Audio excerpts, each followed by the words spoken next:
Bonjour et bienvenue à vous dans cette nouvelle vidéo. Je suis Marine des Génies de l'investissement au féminin. Alors, cette semaine, nous sommes dans le passage à l'action. Alors parlons maintenant concrètement de ce qu'est le passage à l'action.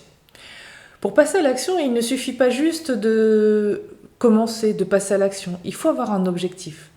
Car chaque action que vous allez entreprendre va vous mener petit à petit vers votre objectif. Donc, l'objectif, la priorité numéro 1, est de définir un objectif. Maintenant, l'objectif, il peut être assez lointain, comme je veux devenir rentier, qui va être certainement beaucoup plus lointain que je veux acheter un bien immobilier.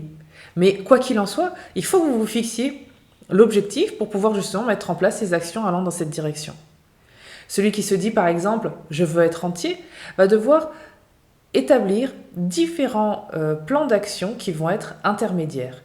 Et notamment, essayer de réaliser des plans à la semaine, de découper cet objectif global qui est de plusieurs années sur quelques années et sur des mois et pourquoi pas donc à la semaine. Cette semaine, pour réaliser mon objectif, il faudrait que je fasse ça, ça, ça, ça. L'avantage de définir son objectif par plan à la semaine, c'est que chaque semaine, on peut être satisfait et heureux de l'évolution de nos tâches. C'est-à-dire que, effectivement, cette semaine, vous deviez faire ça, vous avez fait ça, vous voyez votre parcours qui, petit à petit, avance dans la direction souhaitée. Donc, vous avez même une autosatisfaction de ce que vous voulez faire. Maintenant, à partir du moment où vous avez défini votre plan, il ne faut surtout pas réfléchir, tergiverser pendant des jours et des mois. À partir du moment où vous avez défini votre plan, il faut vous y tenir et vous lancer. Pourquoi ?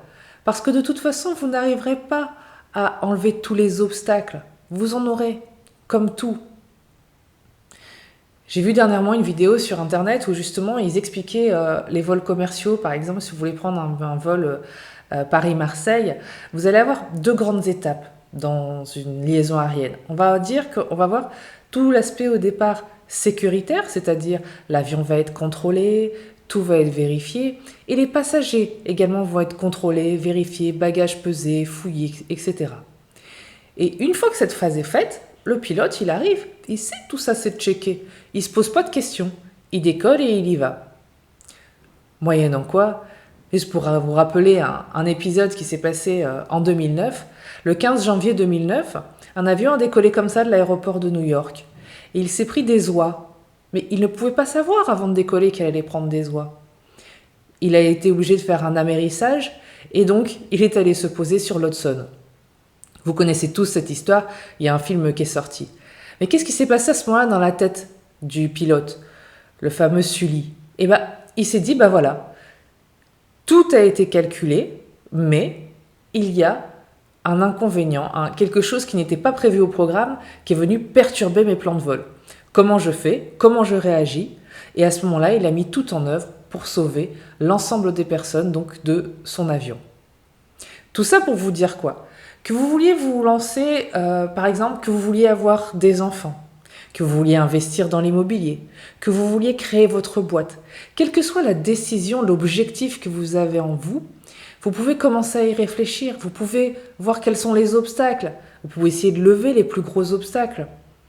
Mais quoi qu'il en soit, dans tous ces investissements, que ce soit au niveau personnel, professionnel, amical, il faut bien que vous pensiez à quelque chose, c'est que vous ne pourrez jamais penser à tout.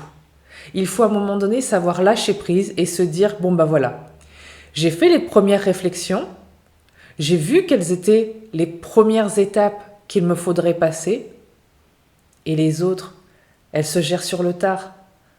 Vous ne pourrez pas, au préalable, toujours tout prévoir. Quand on investit dans l'immobilier, on se dit, on demande juste un crédit à la banque. Eh ben non, c'est un petit peu plus long que ça. Il y a des fois des choses qui vous sont demandées, qui sont gênantes, qui sont compliquées à réaliser. Vous voulez faire de la location, vous vous dites, génial, je mettrai mon bien sur Airbnb et je ferai du saisonnier. Mais c'est pas aussi simple. Il faut réussir à faire une belle annonce, il faut réussir à faire venir les gens chez vous. Et si vous vous posez toutes les questions avant de vous lancer, jamais vous allez passer à l'action. Donc il est vraiment important là-dedans de comprendre que l'idéal, c'est de passer à l'action le plus tôt possible. Vous allez rencontrer des obstacles, vous allez apprendre de ces obstacles, vous allez réagir et vous allez avancer. Si vous voulez aller loin, il faut commencer. À plus tard dans une autre vidéo.